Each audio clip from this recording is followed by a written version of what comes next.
चाहे जितनी मर्जी मार्केटिंग कर लो, सेल्स कर लो, जितनी मर्जी अच्छी क्वालिटी का सामान बेचने की कोशिश करो, चाहे कितनी अच्छी सर्विस दे दो, स्माइलिंग सर्विस दे दो, लेकिन फिर भी हमारा बिजनेस जो है वो टेक ऑफ नहीं करता, अच्छी कमाई नहीं कर पाता, पैसे नहीं आते, या तो फिर आते हैं और ऐसे ही बर्बाद हो जाते हैं, सेव नहीं हो पाते। अगर ये आपके बिजनेस की कहानी है तो आज के ये 15 टिप्स है और साथ में एक बोनस टिप है।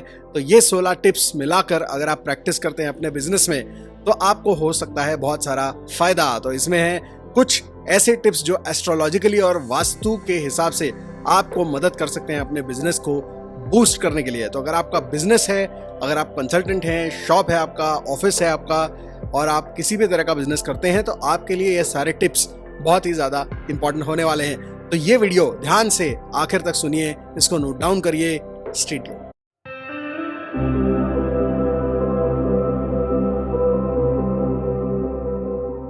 सो टिप नंबर 1 आज का जो है वो है ड्रिंकिंग और स्मोकिंग पे लगाम लगाओ। सबसे पहली चीज जो आपको करनी है वो है ड्रिंकिंग और स्मोकिंग कट डाउन करना है।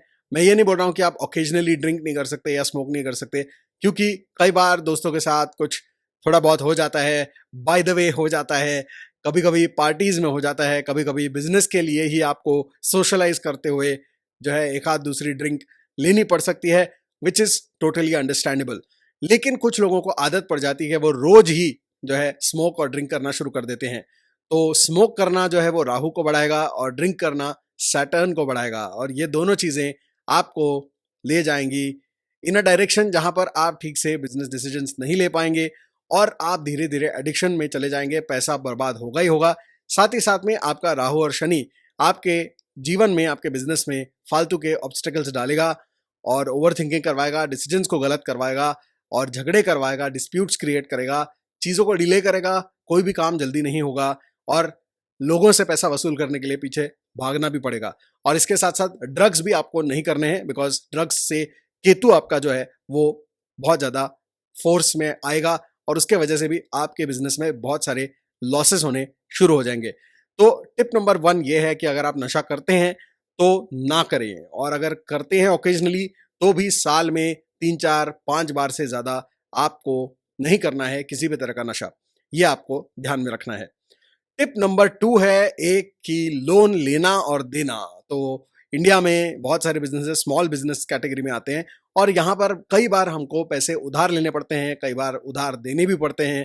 तो ये जो है यहाँ पर ये समझो कि मंगलवार के दिन और बुधवार के दिन कभी भी लोन ना तो लेना चाहिए और ना ही देना चाहिए, क्योंकि जो मंगलवार और बुधवार के लोन्स होते हैं, दिए हुए या लिए हुए, दोनों ही चुकाने मुश्किल हो जाते हैं। चुकाना भी मुश्किल हो जाता है और वसूल करने भी मुश्किल हो जाते हैं। तो अवॉइड करो मंगलवार और बुधवार के दिन पैसा लेना या देना इन फॉर्म ऑफ डेट, यानी कि लोन्स। टिप नंबर 3 है कि किसकी पूजा करें। बहुत सारे लोग पूछते हैं कि हमारे बिजनेस के लिए हम किसकी पूजा करें। वेल, लक्ष्मी जी की पूजा करना तो अनिवार्य है, क्योंकि लक्ष्मी जी धन की देवता है, धन लक्ष्मी है, लक्ष्मी जी की पूजा होती है दिवाली में। तो लक्ष्मी जी की मूर्ति या लक्ष्मी जी का कोई फोटो, तस्वीर या आपके दुकान में, शॉप में, ऑफिस में जरूर होनी चाहिए। अगर आपके वॉलेट में हो तो और भी अच्छा है, आपके तिजोरी में हो तो और भी अच्छा है। और बिजनेस और शॉप्स में या ऑफिस में, कमर्शियल स्पेसेस में लक्ष्मी जी की जो मूर्ति है या तस्वीर है उसमें लक्ष्मी जी अगर स्टैंडिंग पोजीशन में है तो ज्यादा अच्छा माना जाता है, क्योंकि ये चर लक्ष्मी मानी जाती है, यानी कि चलायमान लक्ष्मी मानी जाती है, यानी कि पैसा सर्कुलेशन में रहने के लिए आपको मदद मिलती है इससे।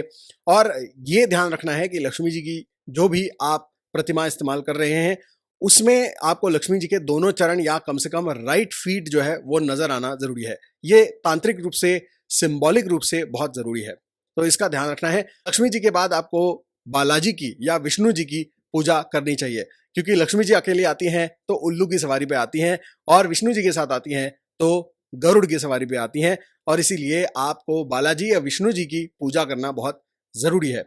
लक्ष्मी जी की पूजा करने से लक्ष्मी जी प्रसन्न होंगी या नहीं यह बताना मुश्किल होता है, क्योंकि लक्ष्मी जी चंचला होती हैं। लेकिन जहां पे विष्णु जी की पूजा होती है वहां पे लक्ष्मी जी को आना ही पड़ता है, और इसीलिए लक्ष्मी जी के साथ विष्णु जी की या बालाजी की प्रतिमा रख के भी आपको उसका पूजन नित्य नियमित रूप से करना अनिवार्य है। उसके बाद है गणेश जी। गणेश जी की पूजा बहुत जरूरी है, क्योंकि ऑब्स्टिकल रिमूवल, जो भी संकट है उनको दूर करने वाले हैं हमारे श्री गणेश जी। तो विघ्नहर्ता हैं और इसीलिए बिजनेस में कोई ना कोई छोटे मोटे विघ्न तो आते ही रहते हैं और इसीलिए विघ्नहर्ता हमारे साथ हों ये बहुत ज्यादा जरूरी है। तो श्री गणेश जी की प्रतिमा भी होनी चाहिए और पूजा होनी चाहिए आपके कमर्शियल स्पेस पे। उसके बाद कुबेर जी की पूजा होनी चाहिए। कुबेर जी जो हैं वो होते हैं देवताओं के चार्टर्ड अकाउंटेंट। तो आपके जितने भी इन्वेस्टमेंट्स हैं, हिसाब किताब है, इसमें अगर आप सही रहना चाहते हैं, पक्के रहना चाहते हैं, तो कुबेर जी का आशीर्वाद बहुत जरूरी है और इसीलिए कुबेर जी की प्रतिमा भी आपके दुकान में, कमर्शियल स्पेस में, ऑफिस में होना जरूरी है। और अगर कुबेर जी भी स्टैंडिंग पोजीशन में मिल जाए तो बहुत अच्छा है, ना मिले तो बैठे हुए पोजीशन में भी उनकी प्रतिमा चल सकती है। और वही सारे नियम इन सारे प्रतिमाओं में लागू होगा कि उनके चरण दिखने चाहिए और राइट फीट कम से कम दिखना चाहिए। तो कुबेर जी की पूजा भी होना जरूरी है। और उसके बाद आखिर में आपके दुकान में या कमर्शियल स्पेस में श्री यंत्र होना जरूरी है। श्री यंत्र जो है वो पीतल का हो सकता है या फिर स्फटिक का हो सकता है या फिर पारद का हो सकता है। तो पीतल से ज्यादा इफेक्टिव स्फटिक का होता है और स्फटिक से ज्यादा इफेक्टिव पारद का होता है।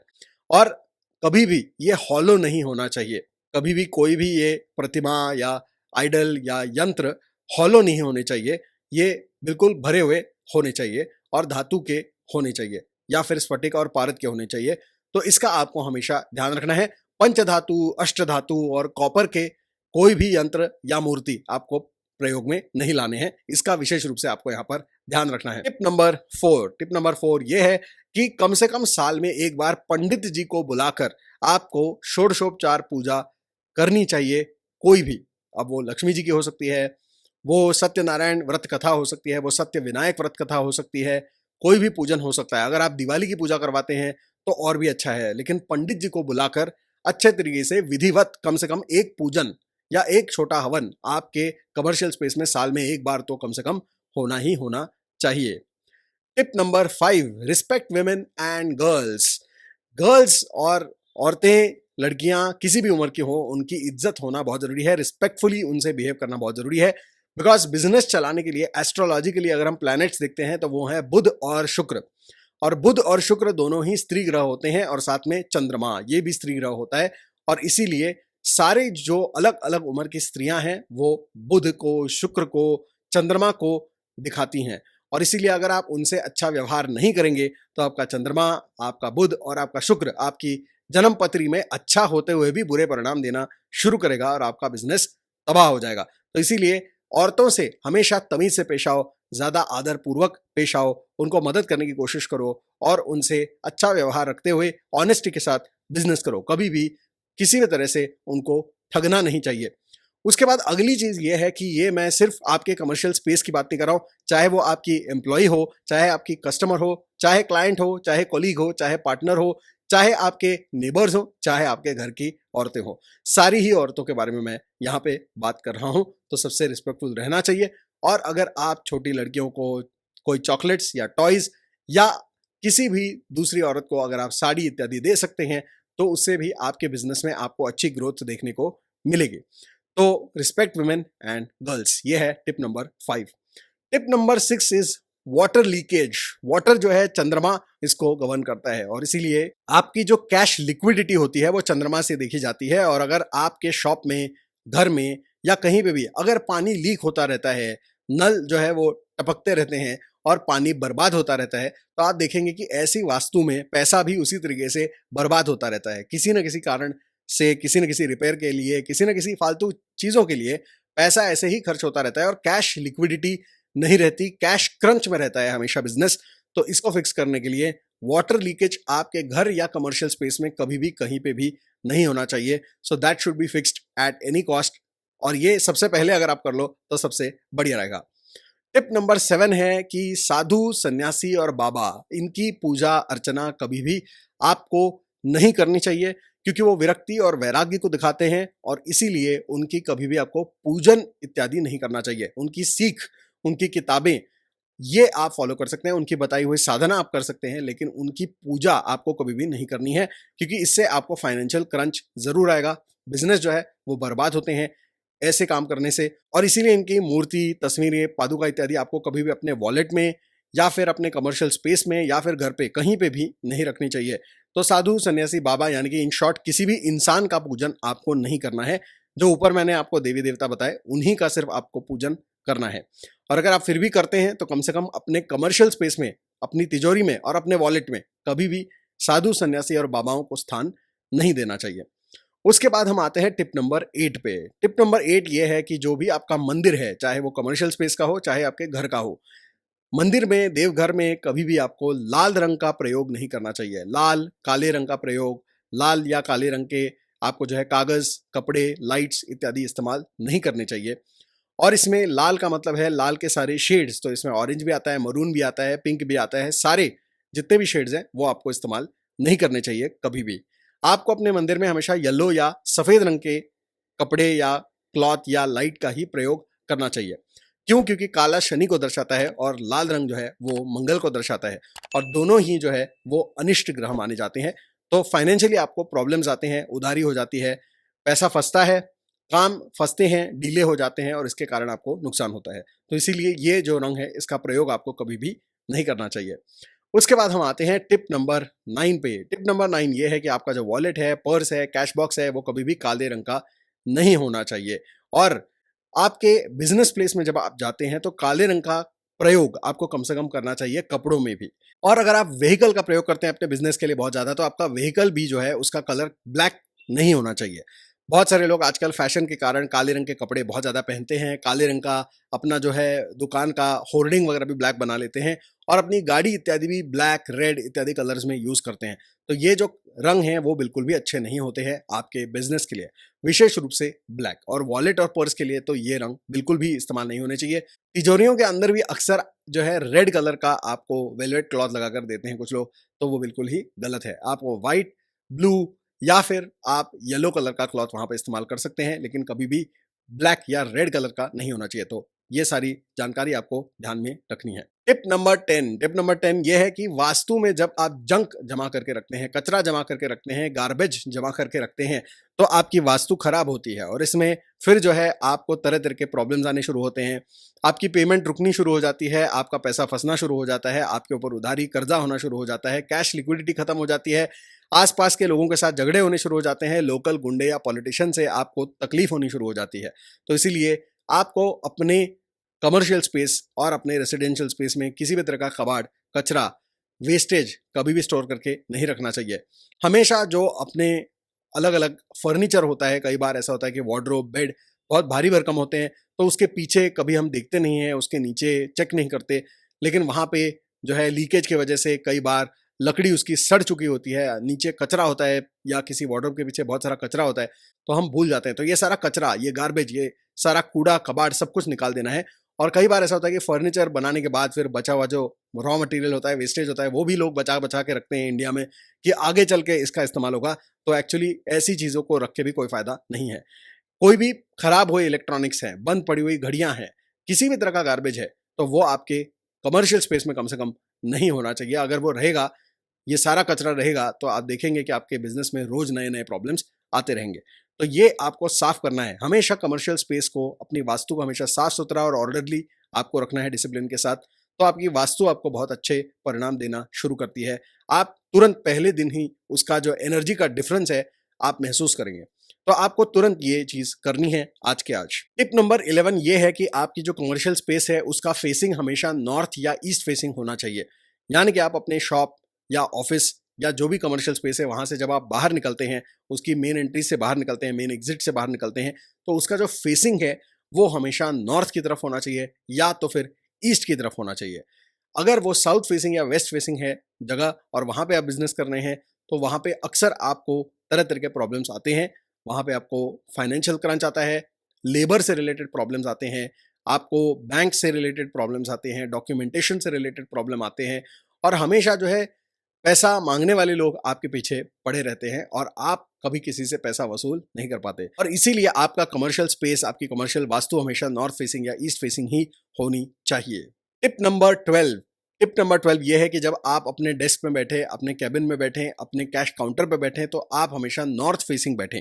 अगर आप नॉर्थ फेसिंग बैठेंगे तो आप अच्छे डील्स करेंगे, अच्छे डिसीजंस लेंगे, अच्छा हिसाब किताब करेंगे और पैसे पे अच्छा कंट्रोल रहेगा, लेबर पे अच्छा कंट्रोल रहेगा, और आप अच्छे तरीके से पैसा कमाते रहेंगे और बचाते भी रहेंगे और नए अपॉर्चुनिटीज़ को जनरेट भी करते रहेंगे। सेल्स और मार्केटिंग में भी आपका दिमाग ठीक तरीके से काम करेगा और इसीलिए आपको फ़ायदा होता रहेगा, बिजनेस जो है वो दिन दुगनी रात चौगनी तरक्की करता रहेगा।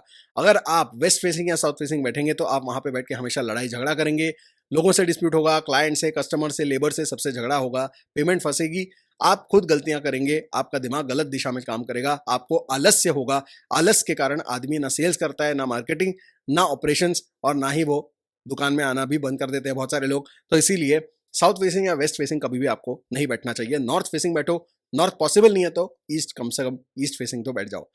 टिप नंबर 13 ये है कि ऑनेस्ट बिजनेस प्रैक्टिसेस रखो। कभी भी आपको जो है ऐसा मन करेगा कि शॉर्टकट्स लेने हैं या ठगी करनी है, लोगों को चूना लगाना है, तो ऐसे काम मत करो, क्योंकि ऐसा करने से शॉर्ट टर्म में आपको फायदा होगा लेकिन लॉन्ग टर्म में बहुत ज़्यादा नुकसान होगा।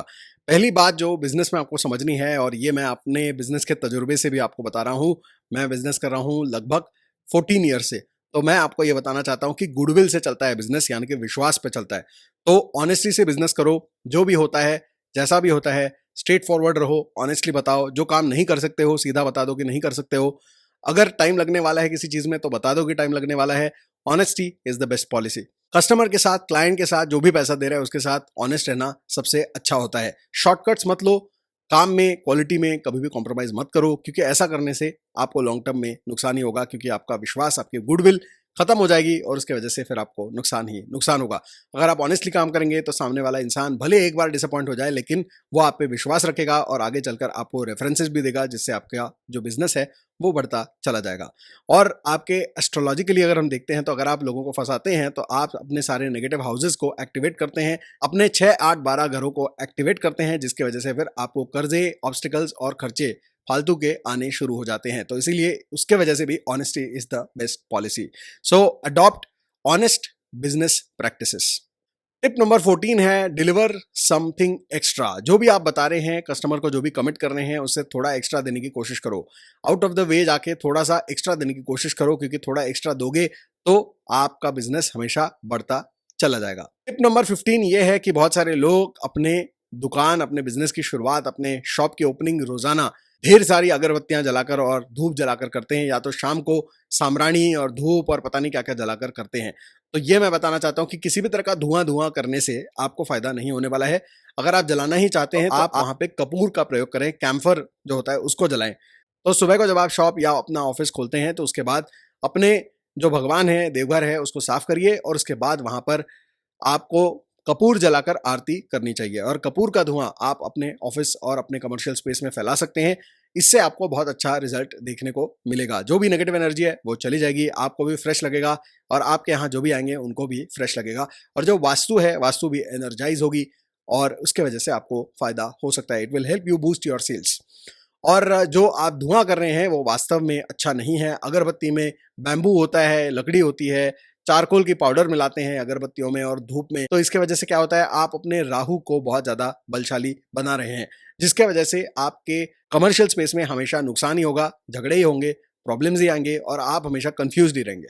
तो इसीलिए ये सारा फालतू का धुआं करना बंद करो, और जलाना ही है तो कपूर जला के अपने वास्तु को प्यूरिफाई करो। और दिन में 2 बार इसको कर सकते हैं, सुबह को ओपनिंग के वक्त और शाम को 6:30 से लेकर 7:30 के बीच में अगर आप कपूर जलाते हैं अपने कमर्शियल स्पेस में, तो ये आपको वास्तु बूस्ट करने के लिए बहुत अच्छा फायदा देता है। और इसके बाद बोनस टिप, आज का 16वां टिप ये है कि आपकी जो भी कमाई होती है उसमें से 1%, 2%, 5%, 10% जितना भी आप दे सकते हैं उतना आप डिसाइड कर लीजिए। और वो जो पैसा है वो आपको लक्ष्मी जी, विष्णु जी, गणेश जी या कुबेर जी के मंदिर में आपको चढ़ावे के रूप में दान करने हैं, चढ़ा देने हैं। और दूसरा उसका ऑप्शन ये है कि जो गरीब होते हैं उनमें आपको ये पैसा दान करना चाहिए। तो कुछ लोग ऐसे भी होते हैं जो अगर आप 2% दान करते हैं तो उसमें से 1% आप भगवान को चढ़ावा चढ़ाते हैं और 1% आप गरीबों में दान कर देते हैं। तो इस तरीके से भी आप कर सकते हैं। तो इससे क्या होता है, इससे ये होता है कि भगवान स्वयं आपके बिजनेस में जो है भागीदार बन जाते हैं, आपके पार्टनर बन जाते हैं, आपकी सहायता करते हैं, आपके दोस्त बन जाते हैं। और इसीलिए भगवान क्योंकि उसमें इन्वेस्टेड है तो भगवान ही फिर आपका बिजनेस चलाने में आपकी मदद करते हैं, आपको सद्बुद्धि देते हैं, सन्मति देते हैं। तो आप भी गलत काम में नहीं जाते, आप भी सही मार्ग में जाते हैं। और इसीलिए भगवान ही आपके बिजनेस को चलाते हैं, उसका रक्षण करते हैं और उसको बढ़ाते चले जाते हैं। तो ये उसके पीछे की एक धारणा है और बहुत सारे लोग इंडिया में ऐसा करते हैं और वही लोग अक्सर बहुत ज़्यादा तरक्की भी करते हुए नजर आते हैं। तो इसीलिए ये है आज का बोनस टिप, जिसके वजह से आपका बिजनेस हो सकता है बहुत ज़्यादा बूस्ट। तो ये था आज का हमारा वीडियो। उम्मीद करता हूँ आपको पसंद आओगे आज के हमारे 16 tips for boosting your business. बहुत ही आसान, बहुत ही सरल, लेकिन बहुत ही इफेक्टिव। और मेरे 12 साल के पूरे एस्ट्रोलॉजी और वास्तु के करियर में मैंने ये टिप्स बहुत सारे लोगों को दिए हैं और इसके वजह से बहुत सारे लोगों ने बहुत सारा पैसा कमाया है, बहुत सारा सक्सेस कमाया है और अपने बिजनेस को मल्टीप्लाई किया है। बहुत सारे लोगों ने अपने एक फैक्ट्री को 5 और एक शॉप को 10 शॉप में कन्वर्ट किया है। बहुत सारे लोगों ने अपने एक ब्रांच वाले बिजनेस को 100 ब्रांच वाले फ्रेंचाइज में कन्वर्ट किया है। और इसीलिए ये जो टिप्स है, अगर आप सारे फॉलो करते हैं ठीक से और सिंसियरली, तो आपको बहुत ज्यादा यहाँ पर फायदा देखने को मिल सकता है। तो करिए इसको फॉलो, और ऐसे ही और भी धासो इन्फॉर्मेशन वाले वीडियोस को देखने के लिए इसी चैनल को आपको देखना है और सब्सक्राइब करना है, बेल आइकन को प्रेस करना है। और मिलते हैं अगले एपिसोड में, तब तक के लिए may God bless you all.